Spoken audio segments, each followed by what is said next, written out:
सरकार पहले भी ला सकती थी और ये आखिरी साल में लेके आ रही है जब इलेक्शंस आने वाले हैं। सरकार की मंशा साफ नहीं है। 2029 ये रिजर्वेशन लागू नहीं हो सकता है। दरवाजों में अभी भी नो एंट्री है महिलाओं के लिए। सिर्फ विमेन रिजर्वेशन होने से जो अपर क्लास की महिलाएं हैं उनको ज्यादा लाभ मिल जाएगा। मेरी ये मांग है कि एसटी, एससी, ओबीसी को भी ध्यान में रख के उनके लिए भी कुछ आरक्षण उसके अंदर किया जाए, महिलाओं के लिए खासतौर पर। सरकार को 9 साल पूरे हो गए हैं और मैं समझती हूँ कि वुमेन बिल लाना था तो ये सरकार पहले भी ला सकती थी और ये आखिरी साल में लेके आ रही है जब इलेक्शंस आने वाले हैं। और क्योंकि इसकी बहुत बड़ी एक्सरसाइज होती है।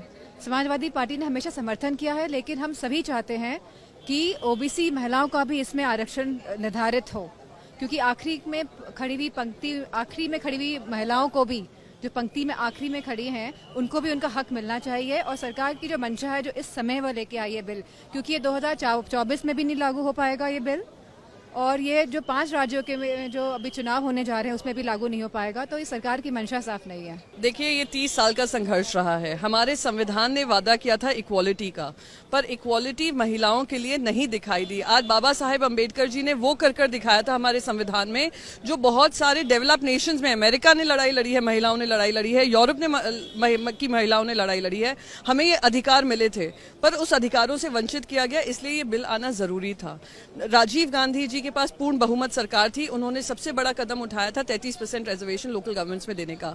ये रिजर्वेशन 9.5 साल पहले भी, क्योंकि भारतीय जनता पार्टी के मैनिफेस्टो में था, पूर्ण बहुमत सरकार थी, बहुत सारी पार्टियों ने उनको वो वादा याद दिलाया। 9.5 साल बाद आ रहा है, भले ही लेट आया है।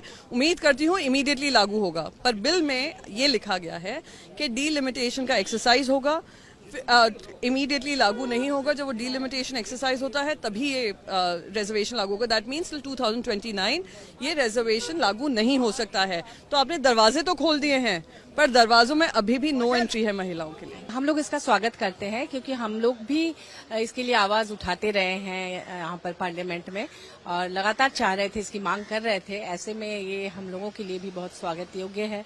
और लेकिन मैं चाहूंगी, मैं चूंकि एक ट्राइबल स्टेट से बिलोंग करती हूँ, झारखंड से, और झारखंड में एसटी, एससी और ओबीसी का भी पॉपुलेशन है, और चूंकि सिर्फ विमेन रिजर्वेशन होने से जो अपर क्लास की महिलाएं हैं उनको ज्यादा लाभ मिल जाएगा।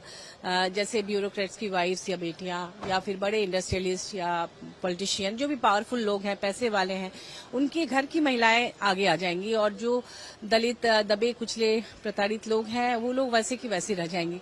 इसलिए मेरी ये मांग है कि एसटी, एससी, ओबीसी को भी ध्यान में रख के उनके लिए भी कुछ आरक्षण उसके अंदर किया जाए, महिलाओं के लिए खासतौर पर, ताकि वो कहीं पिछड़ ना जाए। हमारे स्टेट में ऐसा हुआ था पिछली सरकार में, जब भाजपा सरकार थी, तो 1 रुपए में महिलाओं के लिए जमीन की रजिस्ट्रेशन का फीस 1 रुपया लगने वाला था।